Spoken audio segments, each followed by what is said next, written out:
Hello.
Hello everyone, welcome to the first day and first week of the Twin Star Tourney. Seven commentating here with KB, the exciting matchup between AA and CNCE. So, pretty sure that they already have started doing the bans and picks. So, do you want to commentate on them, KB? Um, they've banned Moonlit as a first ban or map and selected Eversleeping as a map. Um, Mm-hmm. both ban and pick are favoring the hunter side, as Moonlit or Eversleeping are both maps really strong for BO1 hunters such as uh Hullabaloo or Goatman. Yeah, I can definitely agree with this. Um, I would like to specify that AA was the one to ban Moonlit, so CNC was the one who picked Ever Sleeping, and we will see survivors of AA go in first. So very soon we will be seeing the first matchup of the tourney. How excited are you? I am very excited. I cannot wait to see Yep. what hunters or what new tricks they will pull. Mm-hmm. I can definitely expect the current meta to show a lot, clearly. But also, I maybe we will see something interesting, like some niche picks. Hmm. I know. So apparently they are gonna be starting the character bans and picks soon. What kind of characters can we expect them to be banning? Like as a survivor, obviously, because you can't ban hunters from round one. Mm, Usually the round one ban pick includes knights and gravekeeper. There are Mm-hmm. also times where priestess or seer is banned, as the usual. Mm-hmm. Um, this is mostly to prepare for a pick such as Hullabaloo or Goatman, which I mean I wouldn't say counter, but doesn't really go well against a comp that has knight or uh, gravekeeper. Yep. Yep. I can definitely agree. This new character that they just added is just so strong. That's been going, and just in general, he's been very consistent, getting 4 kills here and there, and it's very exciting to see that for once hunters also get to shine as much as survivors did. Um, All right. So also I would like to say that I think your mic is a little bit lower, just a little bit.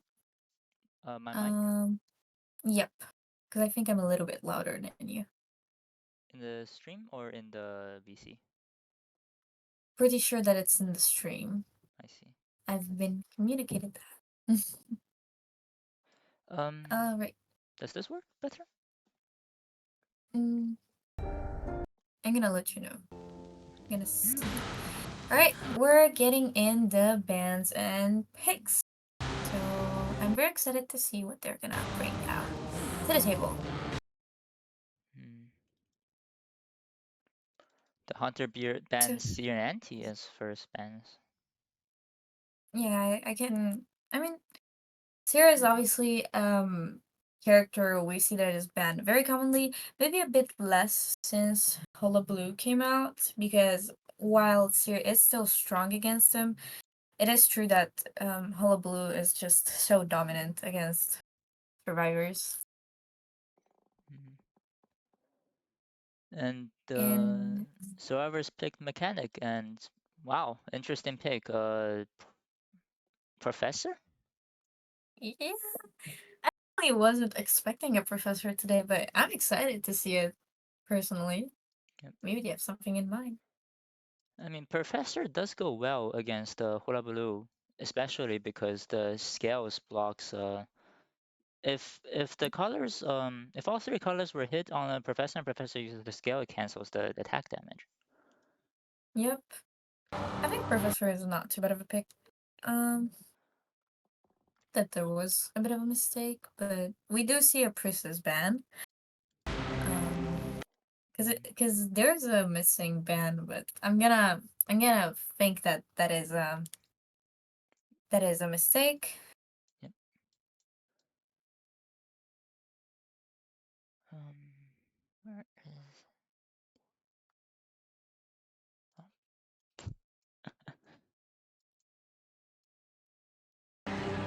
And oh, an acrobat pick. Interesting. Mm-hmm. This pick is Obviously. most definitely not out of the usual, but with it being picked the Mm-hmm. third, that means acrobat is permanently locked from the survivor side in the future matchups. Yep. And there's also the fact that they're gonna keep the rescuer pick for last. By the way, we see a night ban from the hunter side. Hmm. That will be the last ban we will see from them, and soon we will see the last survivor pick. Oops. I Hmm. mean, as of right now, this team does seem somewhat good. I just don't know how it's gonna work against a possible meta pick, or maybe they just prepared for a specific hunter. This comp, especially with the existence of a mechanic, might be weak to Ivy, but I would assume that the way they were picking this, they must assume the hunter does not have Ivy. Mm-hmm. So we're waiting for the last pick, but I don't know if there's like some kind of issues. I think that there are because they haven't picked anybody unless I'm lagging, but I don't think I am. So this is really interesting. Um, well, I would like to say that Mechanic has been is like a character that you usually see in rank rather than competitive, maybe later in the later rounds, but because of her really slow vaulting and decoding, it can be a bit tricky against these meta hunters. Mechanic has shown good progress against Goatman, but the Mm-hmm. I personally believe the biggest problem with selecting Mechanic as a BO1 survivor is just she really does not go well against Ivy. You could even say she Yep, would be destructive to go against an Ivy for the survivor side. yep. No, I definitely agree, and obviously Ivy is also the type of character who you usually see bring insolence, and Mechanic can be pretty easy to feed that because of you know, of the bot, which most of the times gets killed early. And also, we see a first officer. I don't know why I couldn't see it at Yeah, first, I but cannot. um, yeah. So a first So, officer pick, mhm, and the hunter seems to be Hula Baloo against this comp. Interesting choice. yep, I mean, not out of ordinary, but yep. For builds, we have Tide on First Officer with Borrow Time. We have Flywheel Borrow Time on Acrobat. On Professor, we see Broken Windows and Tide, which is very interesting, but does also make sense in a way, and Full Kite on Mechanic. hmm. So I think that the spawns here were trying to set a specific rotation for the mechanic so that if she was gonna get chased, she was gonna go graveyard and then maybe catch the tram, and if not, the hunter was gonna be locked between two stronger hiders that mechanic is for sure. But also we have to remember that this is Hullabaloo we're talking about, and there's no escaping this hunter. Like he's gonna catch up to you. It's interesting to see Acrobat as Flywheel instead of Windows. I'm Yeah, assuming it they're is. expecting Goatman over a Hula Baloo because you would kite Goatman easier Mhm, with Flywheel. But so mhm. that means this hunter, well, perhaps knows both Hula Baloo and Goatman. It is interesting to see um what will happen in this match. Mm-hmm. Yeah, definitely. We're getting into the match now. I'm very excited. Remember to please follow all the other matches of today because we have two other matchups. But this match is about to start soon, and I'm very excited to be here with you commentating it. Same here. Oh my god, I am so scared every time I see a hunter pick Hullabaloo. Like, this character is just so strong. It is very hefty of a presence he can get in a match. Mm-hmm. Any slight So, mistake and snowball happens. yep, definitely. And we see that the professor gets the first chase and is already gonna get the first bomb on him. Mm. Pretty early. Hullabaloo misses the second ball. Supposedly should have been happened by the Phantom, but it would seem it Mm-hmm. makes no difference in terms of chasing because the distance is quickly closed by the speed movement of the Hullabaloo. Oh, getting a hit through the shell. So the Professor's shell is rendered useless right now. Yep, and also he doesn't have his broken windows up right now. He does have the pallet broken windows, but he might not even make it to the pallet at this point. And basement is not here, so at least they're safe from a basement. um possible rescue, but also he's trying to stall by staying in a corner. Obviously, not he cannot really save that much time considering that he used his copy on him. The cipher And overall, progress is surprisingly, not surprisingly, the cipher progress is slow and only about 1.3 when the survivor is shared. So we're looking like a very likely four kill from the Kurabalu side. mm-hmm. Now depends on if he can get this double down on this rescue, which would be great for him because it guarantees you to be on a kind of an advantage considering the Oh, oh, he got hit by the tram. Wait, this. uh this gives him time to get away and also gives time to the first officer to not get double down. This might be kind of an opening for them Yep. to maybe not get four killed, but even a Oh. one escape is pretty good. Yep. Getting But a one escape in eventually B1 is down. definitely a good thing for the survivor side since the B1 hunter is extremely powerful. Yep. B1 hunters right now are just very dominant and will get four kills if you make any slight mistake. But fortunately, this Trem kind of came in clutch for them. He's now pressuring middle cipher, kind of trying to Ooh, but gives a free yep, rescue. yep. Um it was kind of a trade that honestly I think wasn't as worth it. Probably would have been better to stay on the chair, Yep. but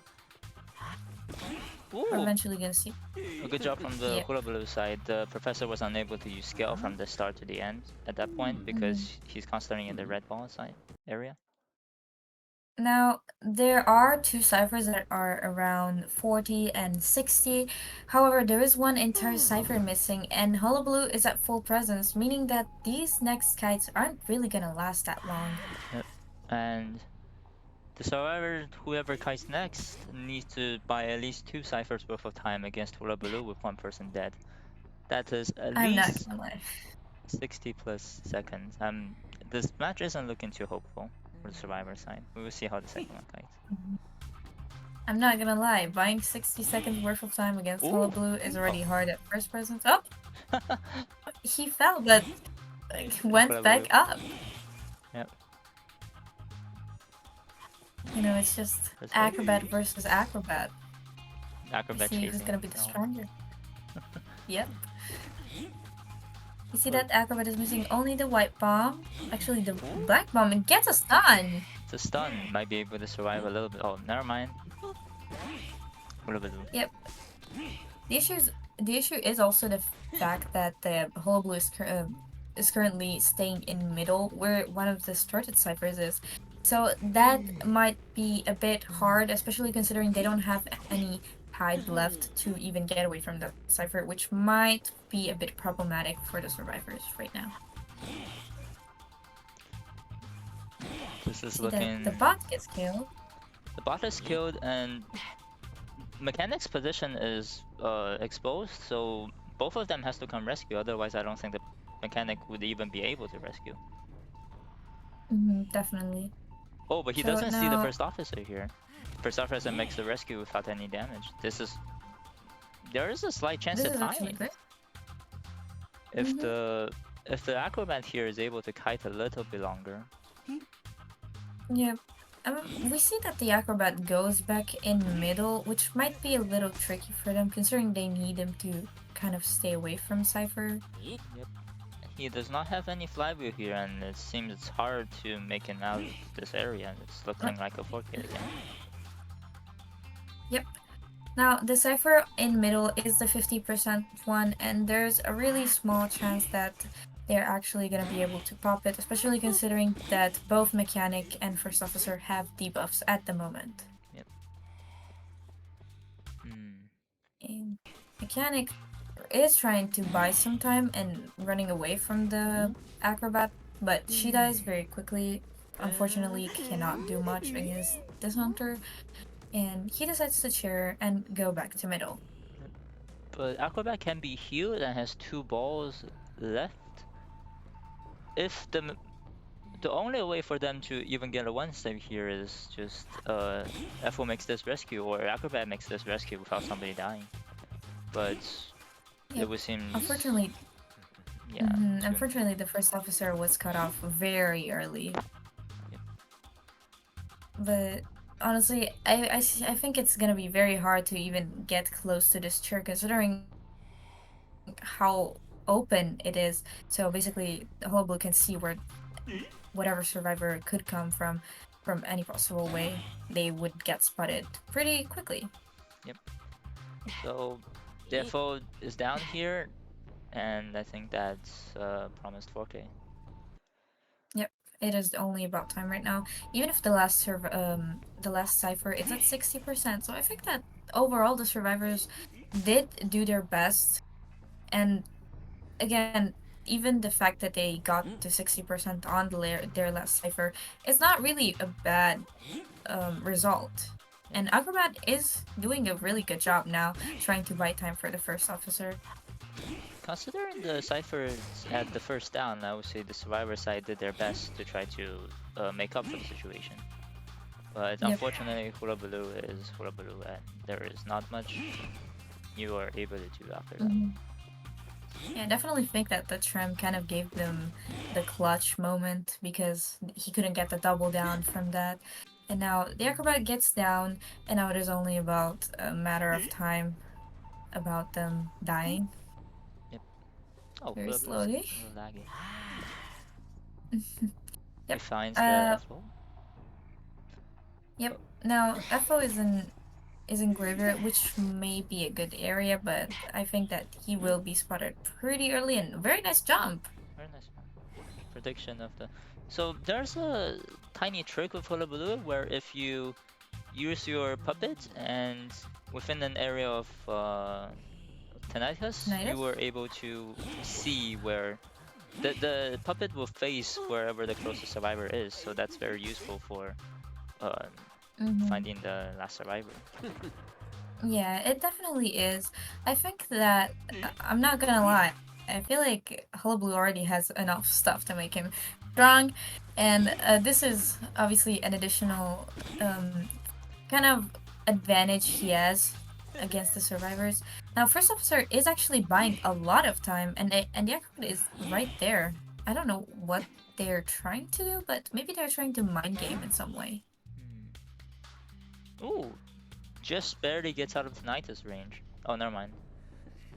Mm, Wait, Trying but to look for the tinnitus source. hmm.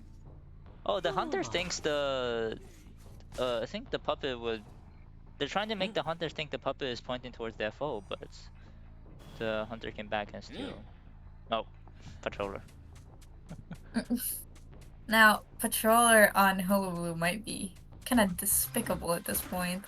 Like, Yep. think about it. You just stand still while you can't do anything. You just get hit. That's it. Uh, And this is soon gonna be the end of the first match of AA versus CNCE, and this hunter is gonna buy 5 points for his team or the team. yep.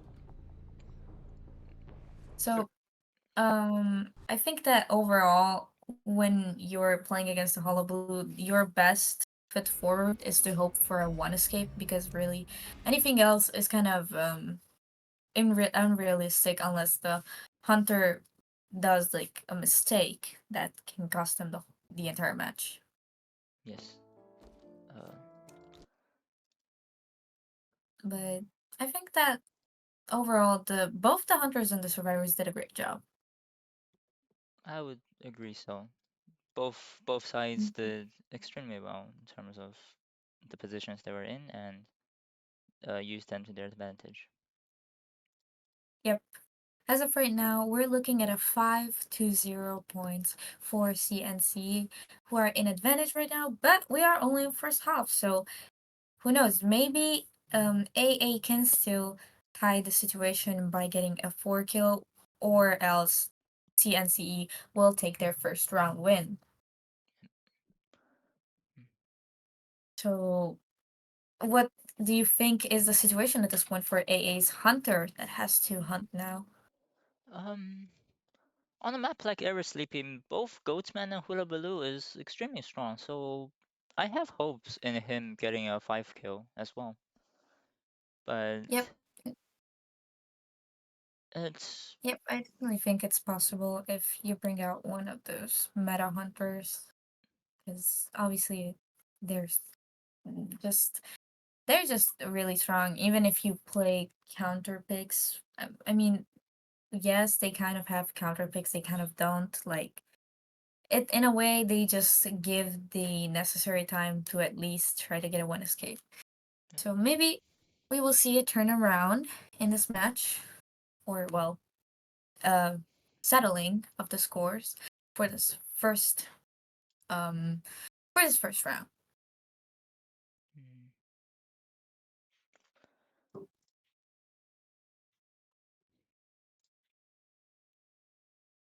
We're currently getting all the survivors and hunter in the custom. So in the meantime, what would you like to see um on today's matchup? Is there something that would interest you, like a certain character or situation? You know. well, I've been trying something, and I so since most of the BO1 ban pick is focused around countering Hula Blue or Goatman, it Mm-hmm. I would actually like to see some wax artist or clerk or perhaps even clown to counter the counter matchup and make the game more unpredictable. Yeah, no, I think those are really fun picks. I really enjoy watching those type of matches because you kind of go back to older tournaments where these characters were considered meta. And now if you look back at it, you kind of get, this feeling that it's like so much has changed and so many new characters have been added and they just keep power creeping one after the other. And still, these characters can hold off well against specific team comps or maps. And in this case, Ever Sleeping in general is a good map for, I would say, almost every hunter. Yep. Uh, Honestly, in I think last co Mushin brought out Fool's Gold in this map, and it was really close to 4K, I think. Yep, So, I remember that. I fear Mushin's Fool's Gold very much. He's very good. so So as of right now, we see that all the survivors are in the custom. Think that we're gonna start the match soon. I don't know if you're in it, but I'm inviting you just um, in case. could you invite again? I did not see the invite. I'm sorry. Okay, wait. I'll do it again. No problem. All right. Um.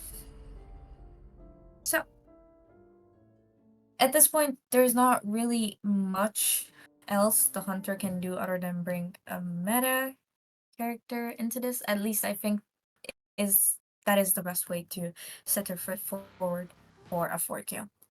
Mm.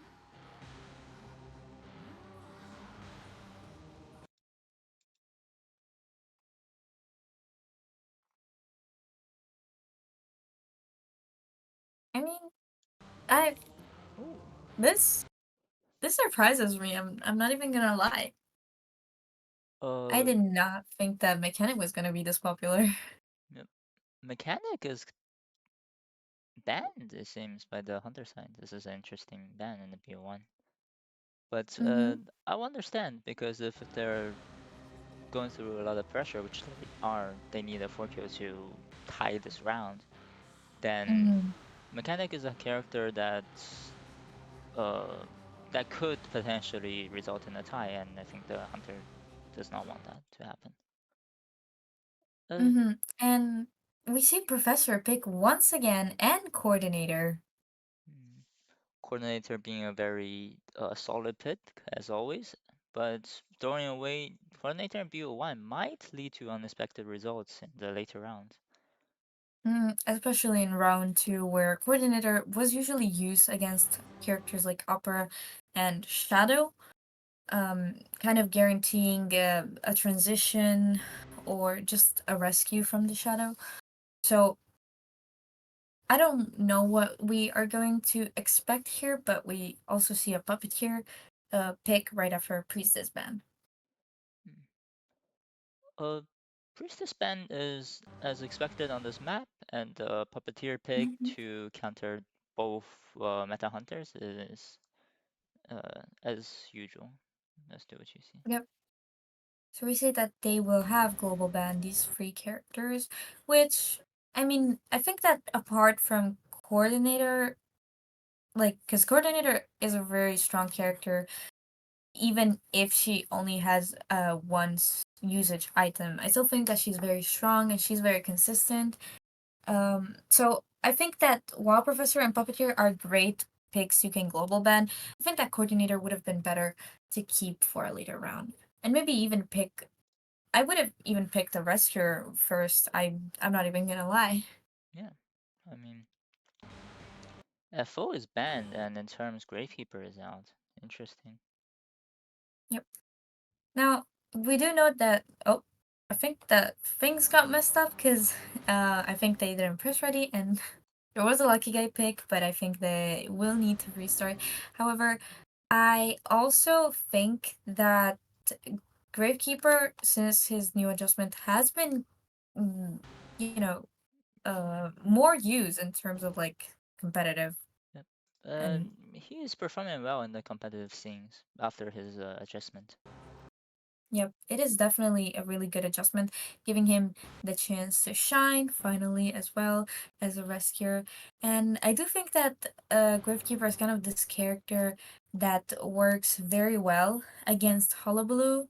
Well, I would like to say so, and a bit less against Goatman, but still is a very consistent character.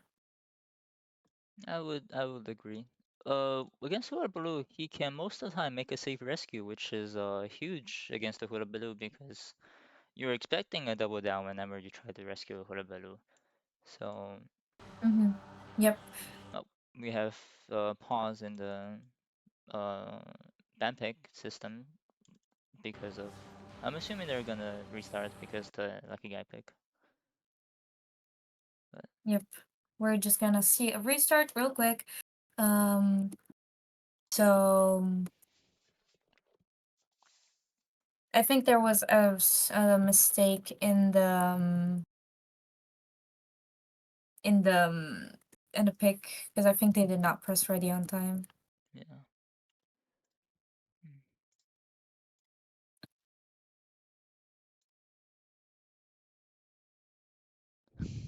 But I mean, the overall team comp seems decent. Maybe um, I would say that with both Gravekeeper and Coordinator, it might be a bit of a slow decoding progress. But it also depends on the character that gets chased. Yep. I would even go on further and say, oh, you invited me. I'm sorry.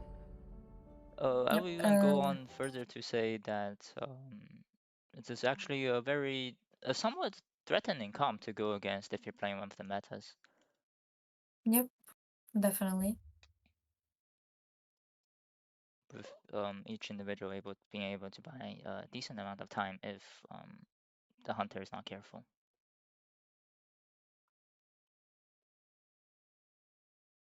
Hmm.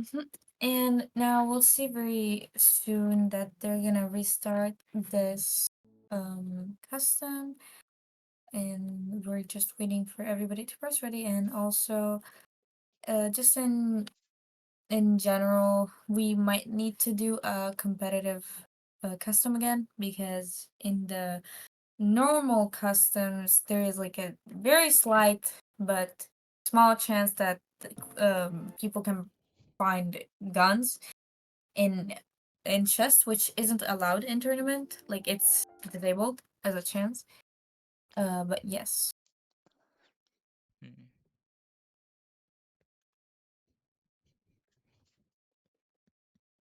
What do you think the hunter will pick um, against this comp? Look, looking at the team comp, I'm not gonna lie. I feel like it would be a bit, just a tiny bit easier. Now, I'm not a hunter main, but from like an outsider's perspective, I would say that I feel like Goatman isn't too bad here. If you think about both the both the coordinator and gravekeeper, and even if you bring an you know just a different build or trait, when you have a really slow decoding progress, this can really change the game. It can also be Hullabaloo, which obviously is like very strong, but it also really depends on the hunter's preference. I would like to see a Goatman, but it is honestly for the hunter to decide. I'm not sure. I just gave my input. Yeah. Um, I'm going to be completely honest. I feel like against this comp, if the hunter can play undead or wax artist, it could be even more effective than one of the meta hunters. But um, Really, a wax artist here doesn't seem too bad either against like a puppeteer. Maybe the Gravekeeper is a bit of a tricky pick, but even Percy, like there are picks that are more niche but can definitely be picked here, but it would be more risky. mm, And now, do we think that this hunter is gonna gamble their chance at getting the 4 kill, or do you think that they're gonna go for a more safer pick like Hullaboo or Goatman, or even mm, Shadow and Upper?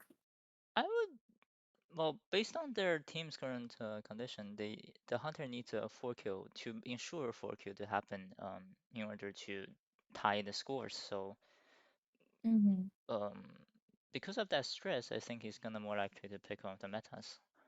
So Yeah, I can definitely agree. However, now if they are able to also do some niche picks, that would be pretty exciting. I'm not even gonna lie, yeah, because I mean, after all, when do we see Percy in tournaments? Well, maybe Wax is a bit of a more common pick, especially in like round three. Has been used a bit more lately, from what I've noticed. A mhm, bit of hunters are coming back, and overall, I think it's exciting, especially because Wax kind of, I wouldn't say completely counters, but kind of counters Knight, which is a very strong pick as of right now. We yeah. haven't seen him much just because he gets banned so much. Hmm. Wax artist counters Wax artist also somewhat counters FO and puppeteer, Yep. and And also harassers in a way.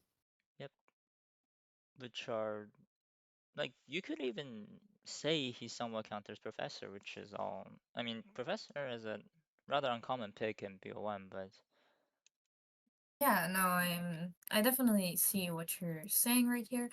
And yeah, overall Wax in this specific team comp, especially against Professor, Puppeteer, and even Coordinator, he would be really great. Maybe a bit less against Gravekeeper because entering the shovel automatically cancels your Wax, but I yeah, mean, when you have um a favorable situation of free characters you can counter versus one that counters you, I feel like you would still go for it. I mean, yep, if there wasn't also the pressure of having to get a 4 kill, very true.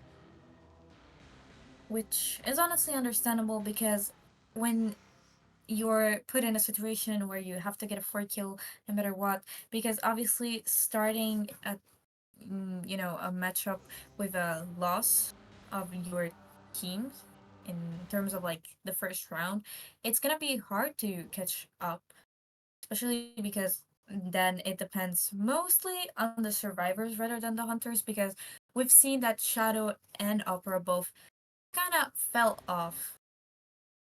Yep. Um, yeah, it's very important, I would say, in BO1 for Hunter to get a 4 kill elimination. Otherwise, in the current meta, Mhm. otherwise, the points difference is just gonna get bigger and bigger since starting round two, that's not. Survivor Mm-hmm. has more to play, but the broken hunters are getting reduced by I think a lot. Mm-hmm. Also, because of this new global ban system, we only really get the chance to see one, either, Goatman or Hullabaloo. Yep. Especially because, I mean, I understand in a way. It would have been exciting to see kind of a hunter favorable tournament, but at the same time, I can see how clearly that would be a bit hard for survivors to deal with. And we see a shadow round one.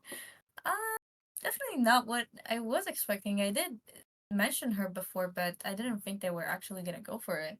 Yep. This comp is. I personally think this comp is rather confident against the Shadow, especially after Professor's buff of canceling the stun. Yep, yep.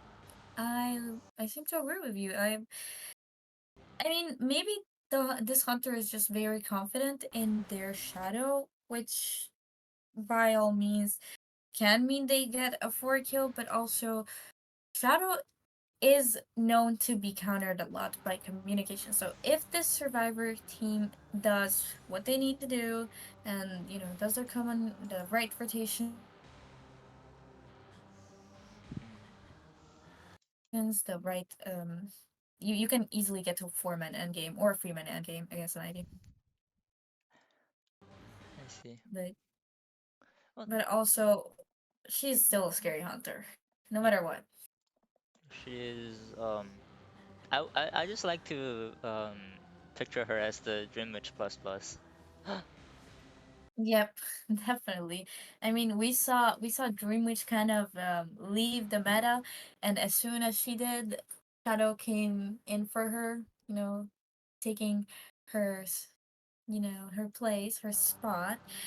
But personally, I love both hunters. They're very entertaining to watch, even if we've honestly like seen so many Shadow matches since last year when she first released in comp, but I still love to see a shadow match, a good shadow match.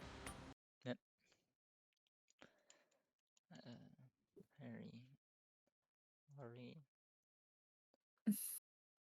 And now we seem to be starting in this match, which I did not say what the builds were, but I did say some. I think it was a double tide. I'm gonna say it very soon because I messed up and didn't really say the talents. However, we see tide, tide on um, Gravekeeper with Bar Time. We see both Coordinator and Puppeteer bringing a Sui with Tide and Knee Jerk, and the Professor, the last, with just Flylimb Bar Time. Hmm. The hunter decided to chase Professor first with Flyview. This is not a bad choice, but I think the survivors also anticipated. Well, I don't think they anticipated the Ivy, but they were perhaps anticipating an Goatman. And Flyview is actually my personal opinion is that Flyview is actually better at countering Ivy than I would say Mm-hmm. Window is. Brook, Knee Jerk. Yep, I agree. Already getting the first hit on Professor, unable to use the scale, but he still has it, so probably gonna be able to prolong the fight just a little bit. However, we do have to notice that Blink is ready now, and she's already pressuring the ciphers. Very good control. Blink. And we see finally the Blink down, kind of baiting it at first so that the first officer wouldn't be able to scale the Blink. And overall, Cypher progress is looking somewhat good. There is a cipher that is at 44 that is stuck there. It could be a little bit better, but overall, I think survivors are still in a position to be able to at least tie. Yep. Um, 2.4 cipher when the person is shared is it's actually I would say an advantage for the survivor and if they just want to tie, which they actually only need a one escape in this round to win the round. Um, Mm-hmm. Yep. A They great have the rescue from the advantage, really. Gravekeeper, brought, Yep. blocking a hit and also allowing for a rebound. Oh, but the Professor got well, Uses the scale, but a bit just to save time and now getting away from all ciphers really. And I would say that as of right now, the way they're positioning themselves with ciphers looking pretty good so far. And also they have they really have a lot of progress right now on ciphers. yep. And yeah, this is definitely looking very tieable for the Survivor side. Mm-hmm. And if the coordinator is able to cancel the next teleport for the Professor, I'm thinking there's even a chance for 3 escape to happen. Yep, that is indeed true. Blocking the shadow from being able to teleport, really nice job from this coordinator right here. They really planned this very well. The Hunter might have to switch targets at this point. Oh, because the Professor's leech is on cooldown, and there really isn't a fast way to immediately kill the Professor. But Mm-hmm. the Definitely. the last cipher is not being worked on. The coordinator is walking with the Professor for a little bits of time, so um, they're Mm. still missing half a cipher, and it looks tieable, really. It looks tieable from They the could. Ivy side, actually. I wouldn't believe I would say that. Mm-hmm. Yep. They are working on it now. It's already at 60. She decides to use the blink just to secure at least the first kill. Yep. Now, being able to 4 kill this is gonna be hard. However, we do know that the strongest part Yep. about Ivy's gameplay is the end game with the gate pressure. Dual gate pressure. The survivors are smart. They're already starting a second cipher against an Ivy, and the Ivy seems to not have even noticed that yet. So Yep, no, yep. maybe She he. seems to have noticed now Yep. and is gonna walk towards it. However, I will say that already a lot of progress. Yep. Obviously, now even if you change at this point, the survivors are all ready to jump on the next cipher that they can get their hands on, Yep. and They it's very are. scary from the hunter's perspective. Yep. The coordinator is going to the chest to find items for endgame. Oh, he got a decoy, which is actually pretty useful against an Ivy. You can cancel the leech with a Yep, decoy. yep, Um. very useful. Oh, they're meeting up to heal, but I think Ivy found their tracked. Oh, but she decided to camp the cipher because she doesn't know Now, just where exactly the Gravekeeper is. Now she I does. personally think that if they wanted to heal, it would have probably been better if the puppeteer who was on full health pressured the cipher, because like this, they can't really do much, Yep, considering that she was eventually gonna find them based on the tinnitus. yep. I will say though, survivors are gonna lose the advantage here if they don't remove all these stones from the map, which gives the ability for Ivy to basically teleport wherever and whenever she wants. Yep. The Ivy doing a great job of stopping them from healing, but wasn't able to get any further pressure other than stopping the healing. And I think the Puppeteer is applying pressure to Cypher at this point, even though Yep. staying at a very safe distance against the Cypher, but is threatening to decode if the Ivy commits to a chase. Yes, I definitely think that survivors are doing a great job holding up against Ivy, and he's back on Cypher actually, which is already at 80%. So if she doesn't notice quickly, he's just gonna pop it. Yep. Oh, I think he pops it regardless because he's a Puppeteer. He can just pop it. Yep. Is he trying to force pop the Cypher? Interesting. He might not be. I mean, He pops the Cypher. I Oh, but is personally, unable to cancel the stun with his Lewis form. Now, the problem is that they were already on the cipher when the puppeteer primed, and so this might mean that they actually get the one escape out that they need. They might be able to even get it. Oh, they might be even to get a tie from this if oh, maybe even a three escape actually if the Gravekeeper can escape. But Mm-hmm. the gra Keeper has no more items, so yep, making a good oh, hiding very well. Making a really good hide against the Ivy. Giving Tinnitus, yeah. but not showing himself, so that Ivy is really it's a scary position for the Ivy here. 59? The Gravekeeper can leave, and if he knows where the dungeon is, this and he plays this well, this might be a three escape. Oh, unfortunately, Yep. stress of pressure, the stress of mind gaming with an Ivy really Yep. gotten to him. No, it can definitely got to him. I will say that this is still a great great overall, match for CNC who were able to get a tie. And not only did they get the points they needed, but they even have a point advantage now, going um 7-2. It's surprising actually to you know Yep.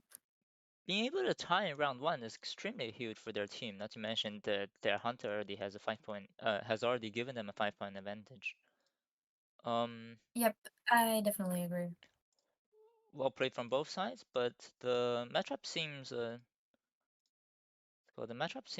very hard for On the CNC side. CNC's. Yep. Mm-hmm. On AA I, side, or is it? AA, yes. Yeah. I mean, the points are, I would say that already the gap of points may be a little bit tricky for the hunters and survivors to fix, but also we have to remember that first are round wins and then point wins, so they might still win this round and go to round three and win, or CNC can win this round again and just win into rounds.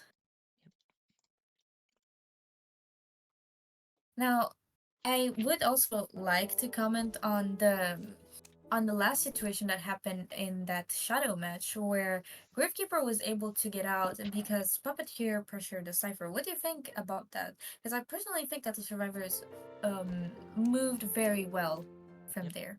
They've definitely made very good communication with each other, asking the puppeteer to essentially sacrifice himself in order to make Gravekeeper escape. Yep. And you don't see that very common in rank. Not only because it's not a Mm. 4 queue, but also you'd always want the win in rank. But this is also where tournament and rank differs, where Yep. from a lot of times taking the tie is actually much better than risking for the win. Yep. I personally think that this is mostly play rank kind of fail to see the competitive side to it, not obviously in an offensive way, but I mean that when you're playing competitive, you have to worry about the overall points, and even that one escape could be significant, and you don't risk as much unless you really have to. Like, personally, like for example, if the survivor needed a four escape to win, obviously they'd risk it, or if the hunters needed a four kill, they'd risk it with something they're comfortable or just would be better for their situation. But I think that this is probably the biggest difference between rank and comp. Yep.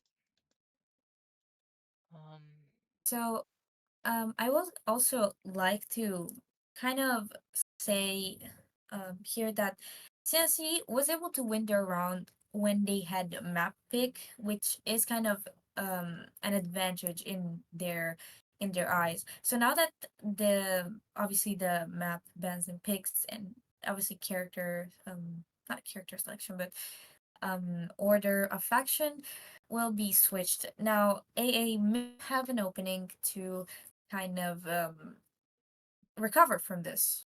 Yep. Um, for AA to recover, the hunter must have to get a 4K, and the survivor must be able to escape, tie the opponent to even both the big score and the points. Yep, that is for a tie and also a round win in their case.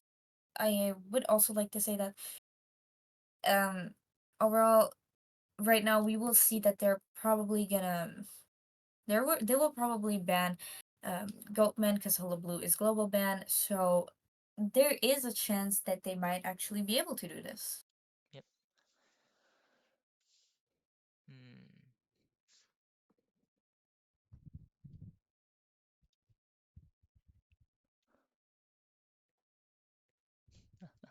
And as of right now, we're just waiting to hear any further you know, news from the teams that are gonna be playing.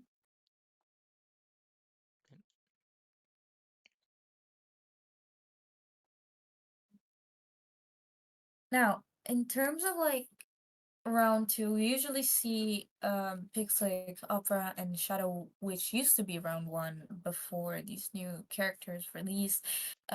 Which of the two would you choose? Like, which do you prefer and why? I'm curious to know. Prefer in, well, it's more or less map dependent, but um, Mm-hmm. I personally usually prefer Ivy or Opera just because Ivy has to me, I feel more confident to 4K with Ivy than Opera since Ivy is a control character after all. And Opera, And yeah, I would, if Ivy, if you fuck up with a chase, you still has a chance for 4K. With Opera, it's more towards a tie. yep, definitely.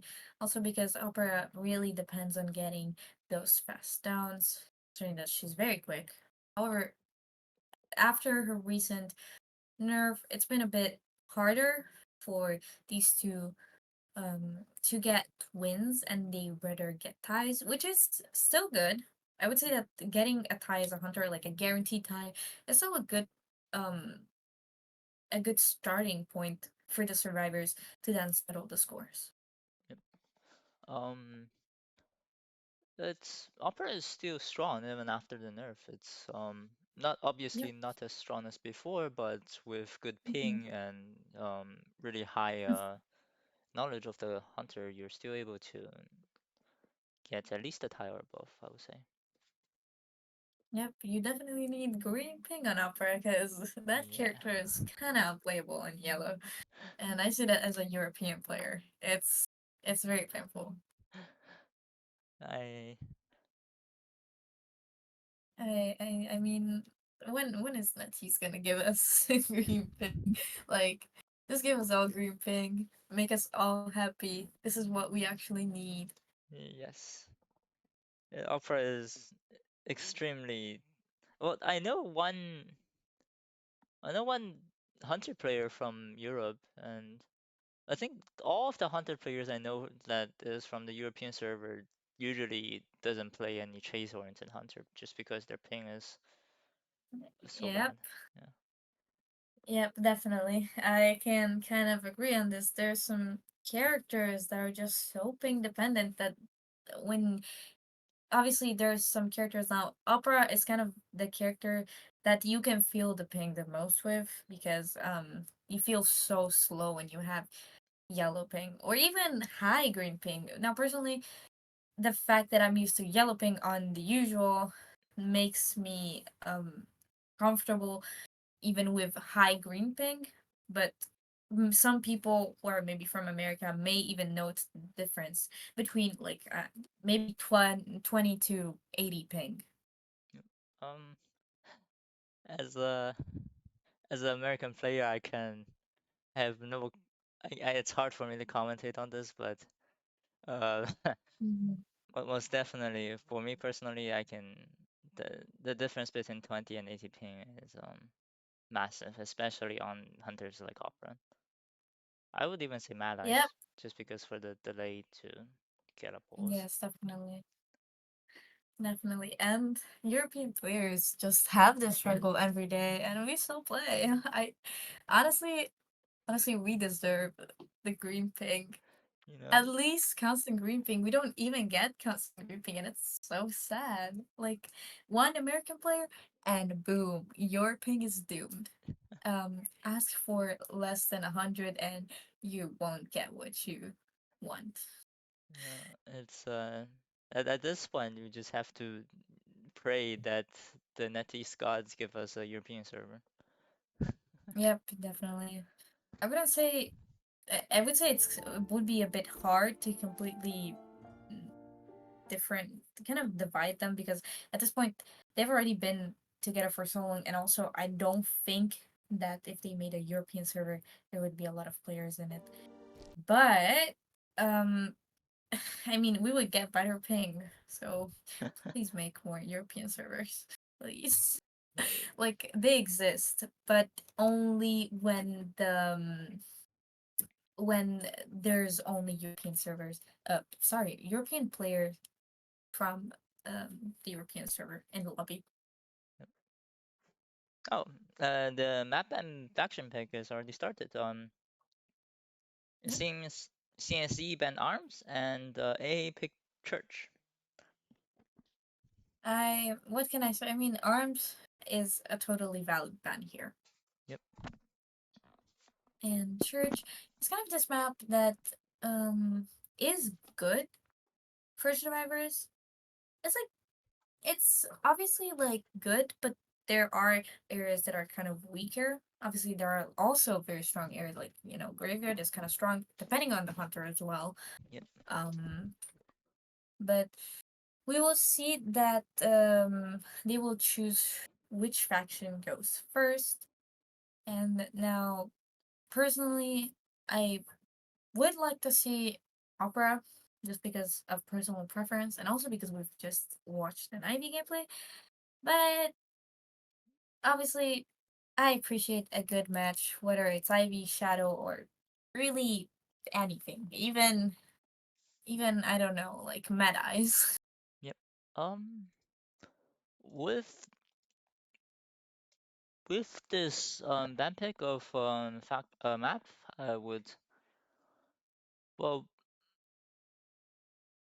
I would be interested to see like an opera on Red Church just because it's a good map, but I think Survivor nowadays knows like the strategies to at least get a tie on that map Yep, against the opera. But yep, also, and Opera. I would Uh, personally really enjoy, let's say, a Geisha again on that map, or like even a lizard on that map. I mean, definitely, again, more specific. Probably also team comp specific because they kind of work on a lot of maps, kind of, but um, it probably depends more on the survivor picks rather than what they want to do. And also, we see that CNC Hunter starts first. Now, in my opinion, this is better on CNC's side than it is for AA's side, considering that just the match before, the CNC Hunter got to rest and be ready to play another match and probably um, hope for a tie at least because from round two onwards we see that survivors can actually be able to um, kind of shine in a way because obviously in round one they're overshadowed by the strength of these new hunters. Yep. Um, Now we seem to be waiting for CNC's hunter, I think, but we are just waiting for the invite.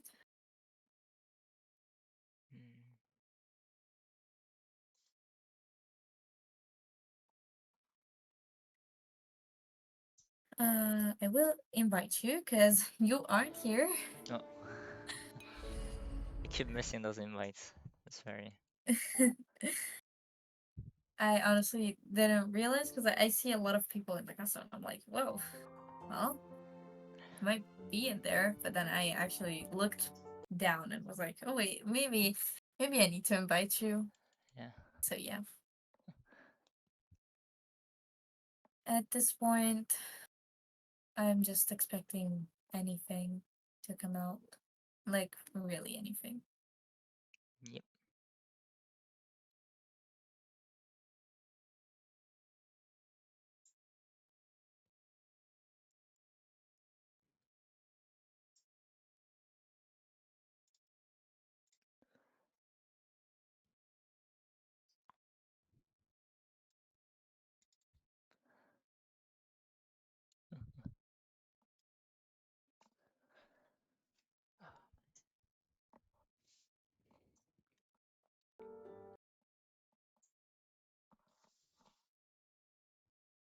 Also, I just checked the chat and there's so many people watching. I'm so glad everybody's here to watch this tournament. I'm very happy to be commentating for you guys, and I'm sure that KB is here is as well. Um, I'm very excited that even if this is the first time airing this tourney, it already has so many people watching it. Yep. I am very glad to be a commentator of this tournament, and Mhm. um, Yep. Also, I just saw somebody mention wishing Arlon, and I hope you know I hope one day it's gonna happen. We already saw wishing Orphrey, I think. Did it happen in Australia? Because I think it did, but I'm not too sure about that. I'm waiting At for this the point, nightmare pick. uh, oh my god, it's kind of reenacting the DOA qualifiers. Is that what you're trying to say? Yeah, That was definitely an unexpected pick. it's actually it's actually interesting because some people I've talked to told me nightmare is actually a really good meta counter in this current meta because you have characters like puppeteer or like coordinator that's extremely Mhm. um all of them are usually running suicide builds, so a nightmare who's like a semi-control hunter with a really well somewhat well, at least a better chase than I would say Ivy um might shine well in Build 1, but Mm-hmm. that's like don't listen to me. I just want the nightmare to happen so No, I can get excited. I mean I respect your opinion. You're the hunter main here, not me. So I definitely have been trying to get into hunter ranking more, but it's just so stressful. And also, as I said, I'm from Europe, so it can be a bit of a hassle to deal with that ping just every day. Yep. So it is CNCE hunting first and AA survivor side. Um, Yep, that's right. um, We also will see that the match is probably gonna start soon. We enter the global bands, which reminder are um mechanic, uh professor, and acrobat from the survivor side, and hullabaloo from the hunter side. So we will probably expect um a hunter ban, like dope man. But from the survivor side, I'm kinda curious about what they're gonna replace Acrobat with, especially since he's like a very strong character that kind of has like a lot of hiding potential. yep. Mm, Personally, from my beliefs, locking out Acrobat in BO1 is somewhat of a mistake actually, but it's just Mhm. that if you can ensure, which I think they were unable, but if you can ensure a tie in BO1 against Hullabaloo or something because you picked Acrobat, then it's more than worth Yeah, the but cost. because, Yeah. yes, but because they have got a 4 kill, unfortunately, that will also result Yep. them kind of having a disadvantage now because Acrobat counters there is no character. He really doesn't counter. Maybe there are a few characters that are stronger against Acrobat, but still, Yeah. You usually should still be able to kite with acrobats regardless of the hunter choices. Uh, and we are starting to finally get into the events and picks. We're sorry for the wait. We were just preparing everything, yep. and very quickly we see a priestess and psych ban, which maybe be a sign of something very interesting. That's for Um, sure. Usually a priestess and a psych band indicates that they're threatening an ivy because ivy dislikes fast healing and people with extra health. Yeah, I thought the same. I think that I mean priestess ban is understandable, but at the same time we know that priestess kind of came back into uh not really like obviously princess has always been a strong character. However, a lot of the times she was perma banned and she never really got the chance to play. We did see her play a few times in the official tournaments, I think lately, and it has been going decently well. Yep. Obviously princess since the release has been just, I mean, On there. you know what I'm talking about. Yep.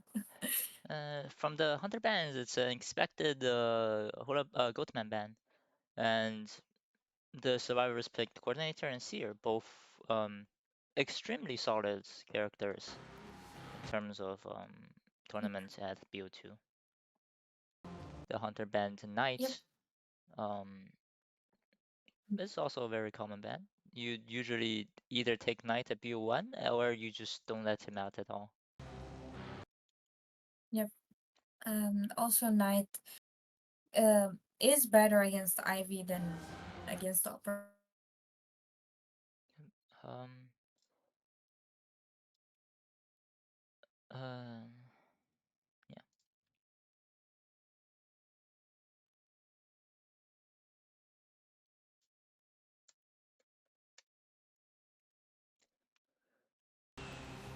Again, now I agree with this team comp more than the others we've seen before. Like, I personally think that um, it's a very um, how do I put it into the right word? It's a very solid, if not I would say very decent comp against both either Ivy or Opera. It counters Opera more than Ivy, but I think inviting an Ivy against this comp is also not a bad choice because some might think Seer gets countered by Ivy, but the support ability of the Seer allows for like for a decent kite against Ivy because usually Right. Ivy it's hard for Ivy to kill someone with more than 2 hits, and Seer basically I should be gives. back. Yep, you're back. Welcome back. Thank you. I think that my Wi-Fi started dying at, Yep, in that moment, and hopefully it doesn't happen again because it's a bit of annoying. But mercenary, no, I think that this team comp is very consistent yep, I would say so. And against the Hunter. they picked Mercenary last, interestingly, so it's also not in the global bans if they get to round 3. Very smart. Now, Seer Mm-hmm. and Coordinator now is in global bans for round 3, but I think at BO2 you can safely give those survivors away, and to not give you any problems for the rounds. Yeah, no, I agree. I mean, mercenary has been a very consistent roster since the beginning. Um, kind of a bit worse since the nerf, but also again, all these characters that get nerfs still are very strong because of their kind of their nature. With Some people might say Mercenary is getting overshined by FO and the after Mm-hmm. adjustment Gravekeeper, but I personally Mm-hmm. still believe he's still and always will be if he doesn't change his like further change him, he will still and always will be a very solid survivor in terms of rescuing. Mm-hmm. And Yep, definitely. Also, and pick. I, I mean, it's and it the is something. the hunter is thinking about picking N. I mean, it's not a bad. It's actually a very decent choice against this comp, but I think AA Survivor is only looking for a tie and asking for the hunter to 4K here, so Am might be Mm-hmm. playing right into their wills, you could say. Mm-hmm. Yep. I see in a way how this disciple pick is good because obviously you can kind of block coordinator from ever shooting her gun, and puppeteer can get baited. Seer can also get blocked. At the same time, I think that, as you said, they are in a situation where they need a tie, these survivors, and this might be the opening that they need. Now, we still need to remember that Anne is a very scary character, no matter what. And in terms of build for the survivors, I'm not gonna lie, it looks almost like they were expecting an opera, but it still works in their favor because apart from mercenary, I'm sorry, who brings tide and bar time, they all have bar time and broken windows, which works in their favor actually. Yeah, this definitely works in their favor. Um, but I could actually to go back to what I said. I think I somewhat understand the end pick here because just in the current meta, if you bring warp and I think trump card with Yeah. N, there is a chance for a 3 or 4 kill, and especially on a small map like Church. Mm-hmm. We will I see definitely agree. how this will play out.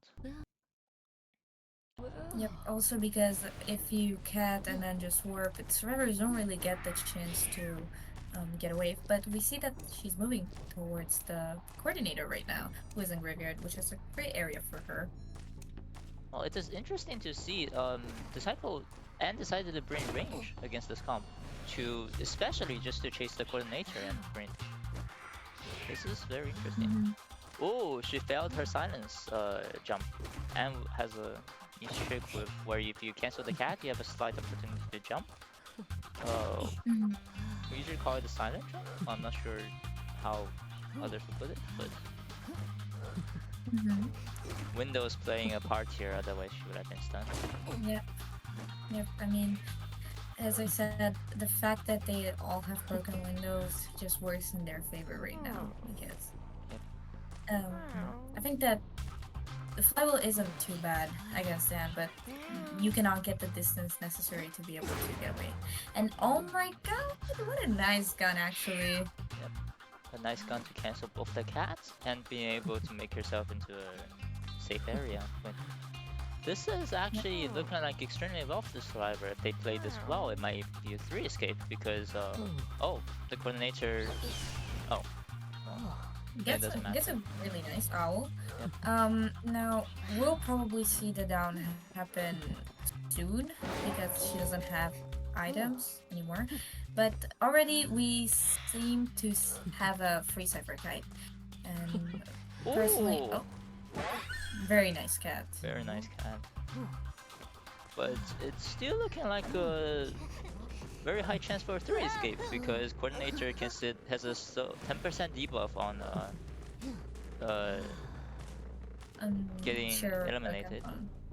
Mm-hmm. So that brings more time for the survivors to decode, and if they're just able to rescue this perfectly without a double down or not being able to ever rescue at all, they have a 3 escape position in this current time.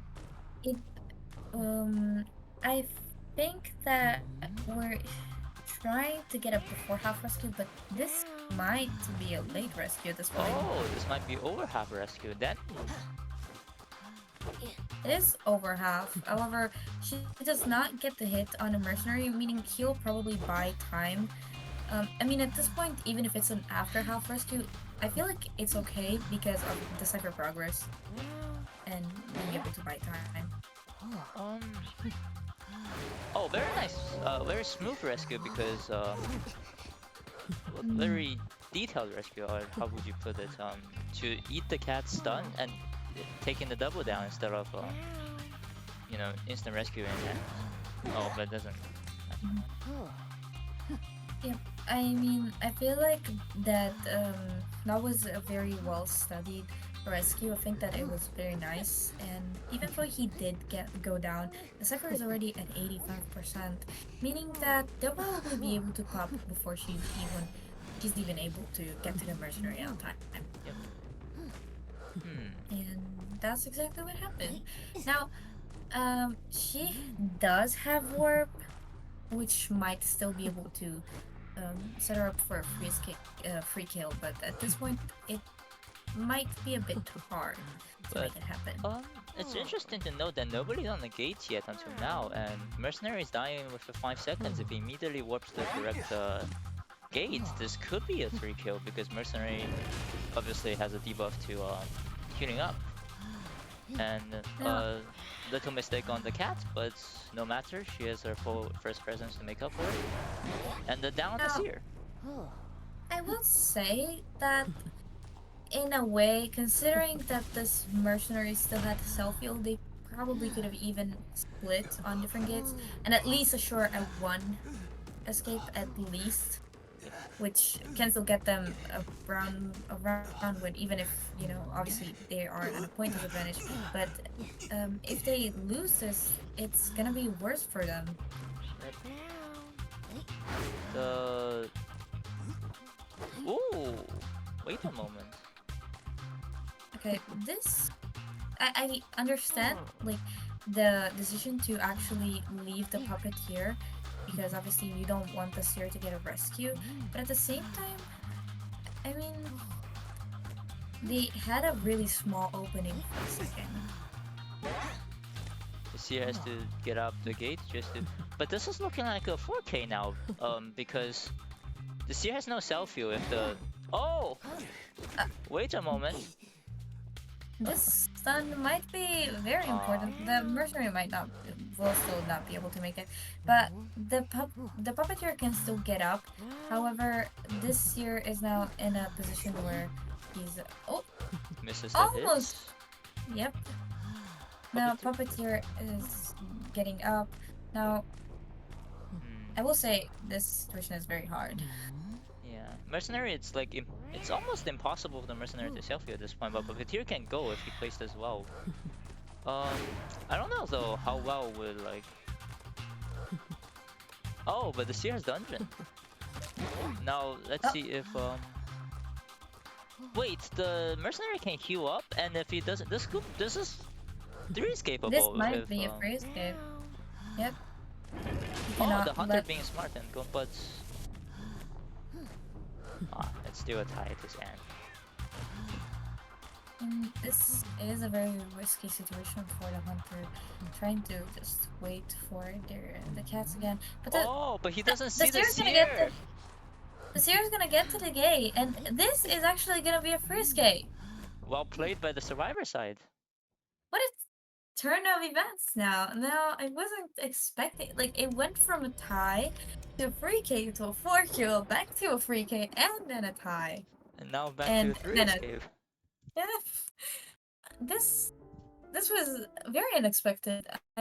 See how I like how the survivors immediately tried to react to every opening they had at changing their outcome, their match's outcome, and getting a free escape is very nice considering that the coordinator died when the cipher was barely primed.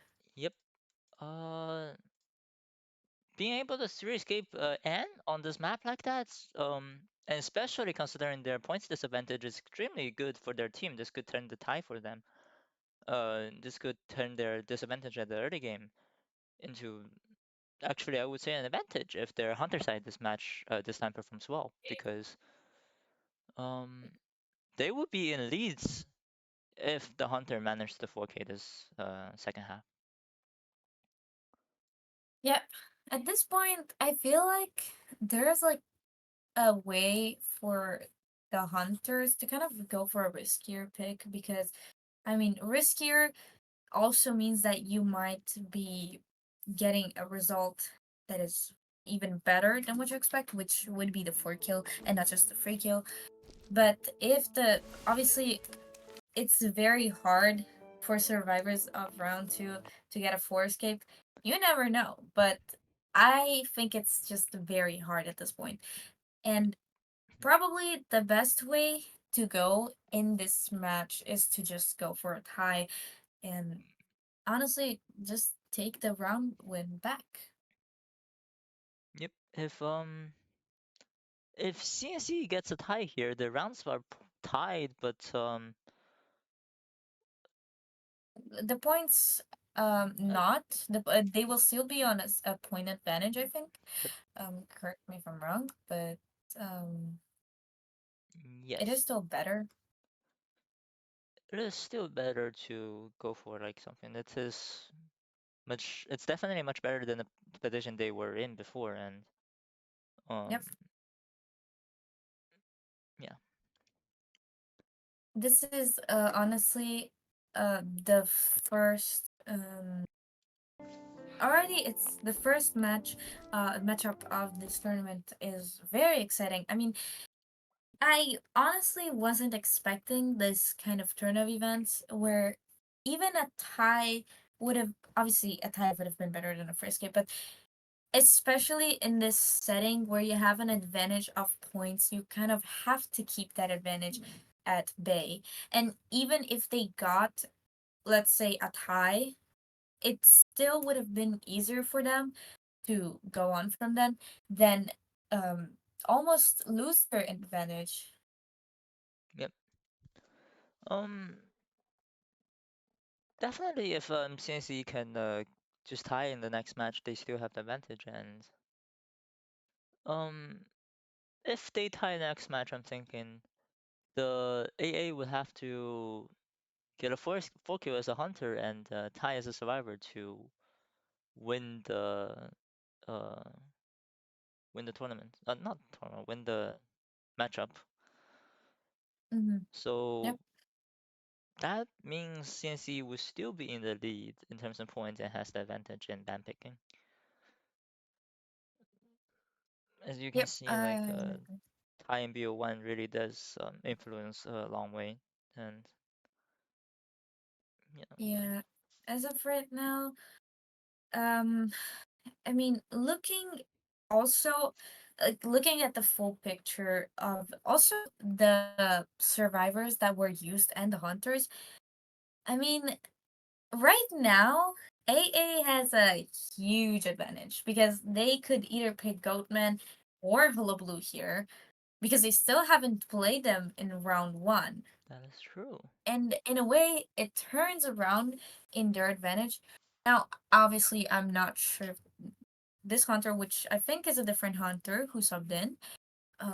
Now, if they were able to play one of those two characters, it would give them a huge advantage.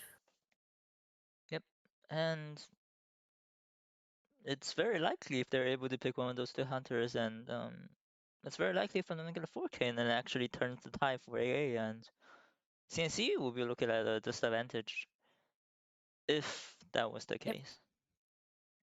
Yep.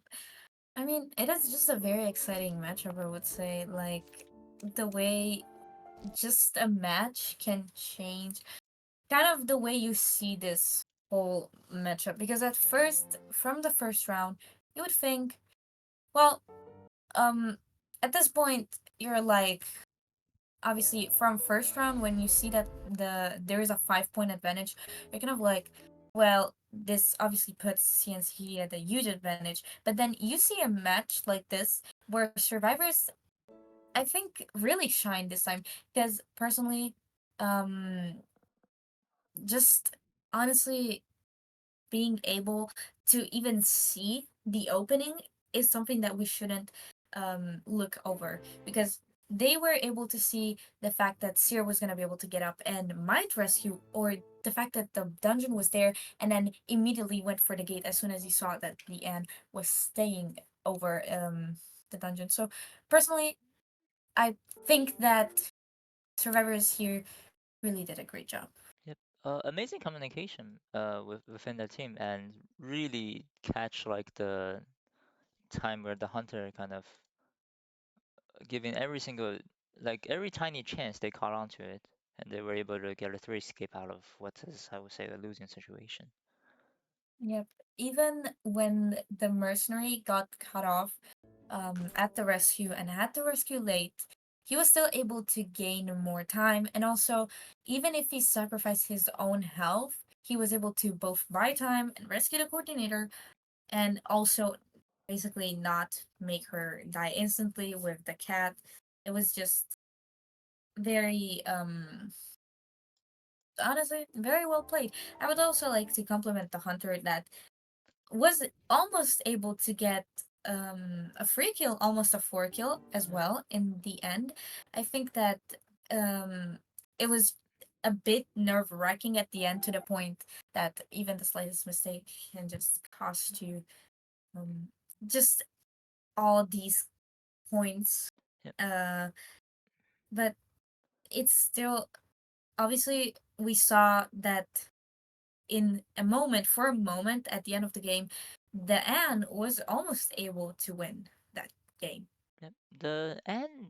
And correctly spotted like the details were, it was originally looking a very tight position, but the end got herself to a position where it's a 3K and almost a 4K. It was very it was just Mm-hmm. that the survivors did a really good job at countering that and not giving the end any further chances, so that and with Mm-hmm. really good communication that they turned the tie back into their favor.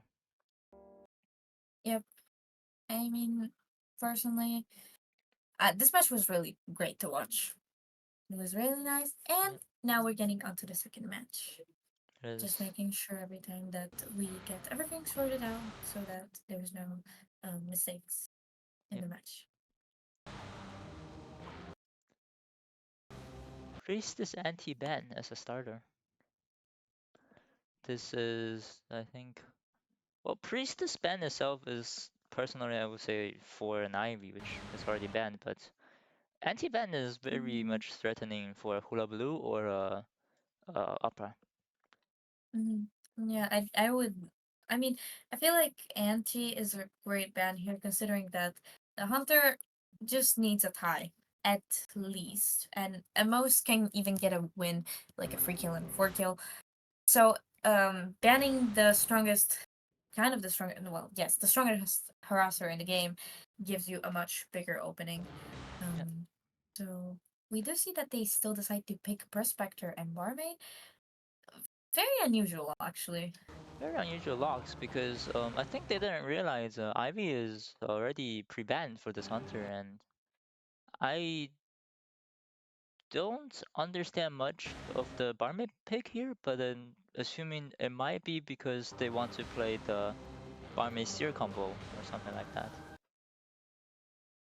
which is Mm-hmm. but we see a prisoner pick. Um, Surprisingly, actually, I feel like this is a really good pick because prisoner allows for Cypher Rush, and with Cypher Rush being like a really good tool for you to get a tie if the hunter isn't careful. And Yep.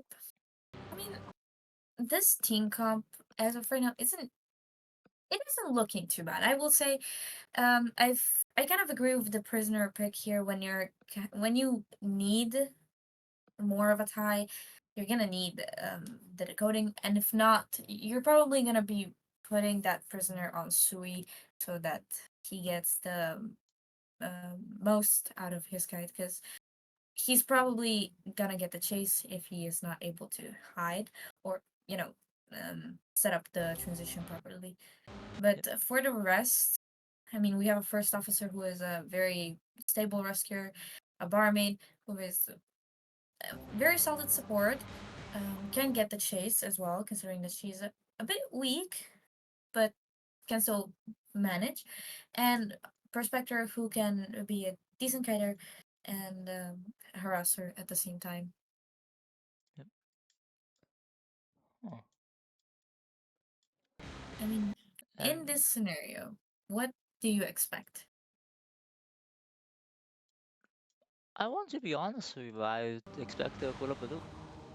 Or like even I think opera is better in this case than hula baloo because ooh, okay, That was scary. that's scary. I think they're hovering over a bit of hunters to just give us a jump scare. Yep. Oh, honestly, if it was Ah, oh, a photographer being picked, this is something we I have not seen before in tournaments, and I am more than excited to see what will be happening in this. Oh, I think that the last time I saw Joseph being picked in the tournament was maybe around COA 2 or 3. We're talking about like 4 years ago. yep. And I mean, they were also picked barmaid. I'm trying to understand how this is gonna work. Interesting picks and ban. They must have noticed Hunter plays photographer in order to pick the barmaid. And And also, I mean, if you think about it, Joseph is the kind of character that until the very end of the match, you don't know if you're gonna get kills, because you can decide to die in the camera world so that you waste time. You can decide to decode together, but mostly it was just an unpredictable pick, I will say. yep. I don't think I don't think anybody was expecting this. And especially so into this comp because I personally feel like Joseph is a comp a character that does like harassment and does like fast decoding and also healing, like self Mm-hmm. healing, fast decoding and harassment. And this comp has all three of them. You have a prospector for harassment, you have a prisoner for cipher rush, and you have a barmaid for self healing. So Yeah, picking I a also. Volo Mhm. into this comp is really I would say really brave. And not to consider the fact that Prospector, Barmaid, and Prisoner have flyable. Prisoner having Sui, as I previously mentioned, obviously first officer and tight. Now, uh, I don't see how a Joseph pick here could have an advantage. Like, I personally think this was. I mean, it was just a choice that had a lot of cons to it that I don't really know if I can see this match going well for the hunter. Yep. And small mention to the arrow selection was a very smart arrow selection by the survivor side, picking four corners against the photo. Who it's actually a really good method to avoid photo being able to multi-hit survivors in the photo world because to run around the map with photos speed, you usually only hit two people, even if Mm-hmm. and we're gonna see an instant camera happening as a photo player Mm-hmm. from the photo side. The first officer did not was not afraid of the photo world and just because it did not hide at all. Mm-hmm. Now, considering everything, there is a chance that he's gonna get to. Uh, I mean, he already got the first presence thanks to the first officer. Now, considering everything, he's looking for the prospector, it seems, in camera world. Can't seem to find him just yet, but he's gonna put the first officer on chair pretty early, being said Oh, everything, and he doesn't notice the prospector mirror image. interesting. Oh, I think he Uh, notices. he's definitely gonna notice this now. We will see that uh, the prospector is gonna rescue the first officer. Ooh, However, this puts him at risk. yeah, this is a blank photo, and the prospector is at damage enough for like a single hit to death, and It This is seemed like. actually looking really well for the photographer because she's found the only person who is able to harass against him, and not only so, about to down him in a very early position. Now Mhm. the prospector is doing a really good job kiting around like this very tight area, but unfortunately is still able to go down without even the photo using a blink. Mhm. Um, I mean, I feel like we also have to say that I mean, personally, I would have probably thought that even sending Barmaid was a better choice than Prospector. Prospector mirror image was right there. I would have probably sent someone who was full health to be there and maybe have someone else just yep. take further. Normal rescue, but to no avail because photo has I think triple stacks of berserk. Yep. So able to immediately hit right after the prospector getting rescued. Um, Mhm. Now, the Prospector is gonna die in Camera World, which obviously is gonna waste the Hunter's time because he's not gonna be able to, kill him. Like, I have him on the chair, like, actually, because of the fact that he's in Camera World, so the countdown doesn't actually, happen. yep. The hunter just lost the prospector by chance, or hits He, the prisoner, and prospector is able to get up, and this is actually this is just very switching good for target onto the survivors. prisoner. Um, what's used to And, be a really good position, I think now is a decent position for the photo because the mhm. prisoner running suicide build and is should be able to Also, kite very long. also, I just noticed that this Joseph may have only trump card. Yep. And no detention. They probably maxed a lot of other mm, things, but the prisoner is doing a really good job right now. He still has flywheel in case he does end up doing the jump well. Ooh, Oh, very loses good the flywheel. mind game, but very good flywheel. That's what I think. Almost got hit by the wall. Yep. Very close. Now, there's three ciphers missing. There's one full cipher missing, however, the other two are at 50 at least. Not to remember the fact that it's a Joseph, and while yes, the progress is a bit slower with him, the fact that he lost the Prospector gives the survivors a chance to for escape. Also because Joseph's chase is just very weak. Yep. Um, interesting.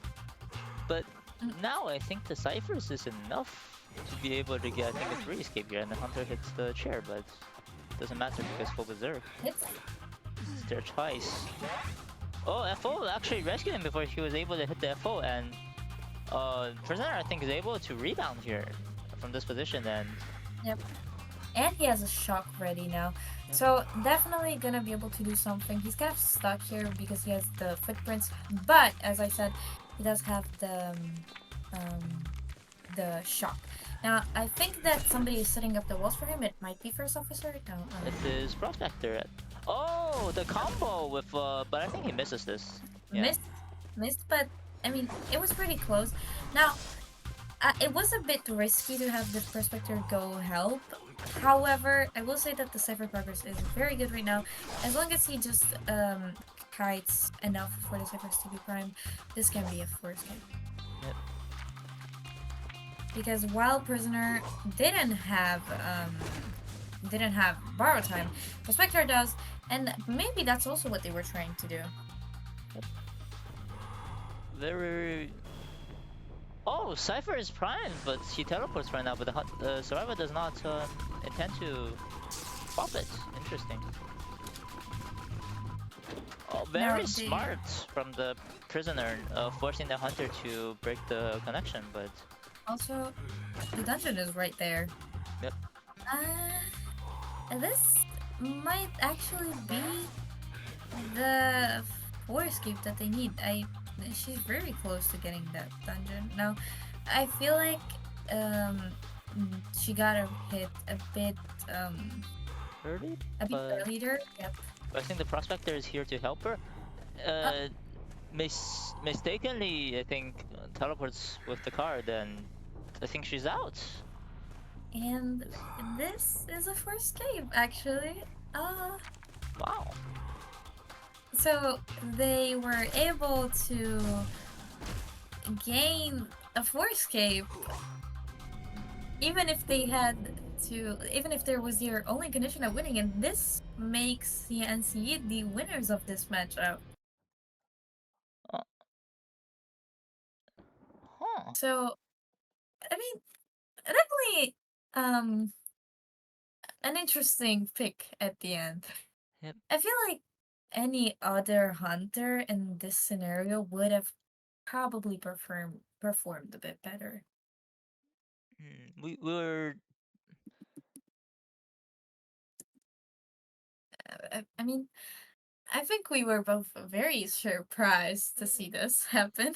Yeah, and not only so, I think the hunter had a really good advantage at the start, but the CNC They survivors actually were, did. yeah, they were able to turn the tides around, and um Mhm. wow, Yeah, the early game was definitely good for him because the prospector got cut off in the when he rescued the first officer in camera world.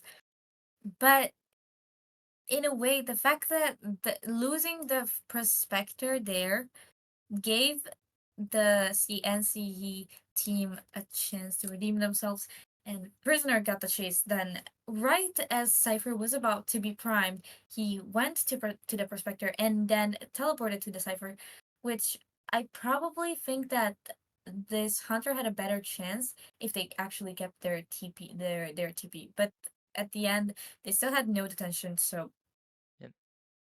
it was And very hard. um, if he just stayed on the person with no borrow time, it was at least actually looking like a very tight position, and they perhaps gonna go to round three. I think the issue was still the fact that he didn't have detention, because had he had detention in this situation and he still went after the prisoner, um, we have to consider the fact that nobody was actually dead on chair. Prospector had a chair and prisoner had a chair, but neither of them were really dead. If he had detention, that rescue probably might have not happened, and probably gonna get a free kill, a free escape, but also getting the one kill, which is enough to go to run free. But because of the fact that he had no detention, the survivors were also able to harass without really any fear, because nobody was that unsure. So even if they failed their harass, they was probably gonna be able to rescue anyways. Yep. Um, and I think that concludes the first matchup of today, AA versus CNC, and we will see you guys in the next matchup of Yes, we will have another matchup in, I think, 2 hours from now, which is 6:40 p.m. EST. Make sure to you know, check in and watch the next matchup, which I don't think I will be commentating, but you will. yeah, And thank everyone for joining. This was Seven with KB here, and thank everyone for watching the stream. okay. Uh, Also, by the way, the VOD will be uploaded to YouTube eventually. I think after today, so Mm-hmm. stay Yep. tuned for that.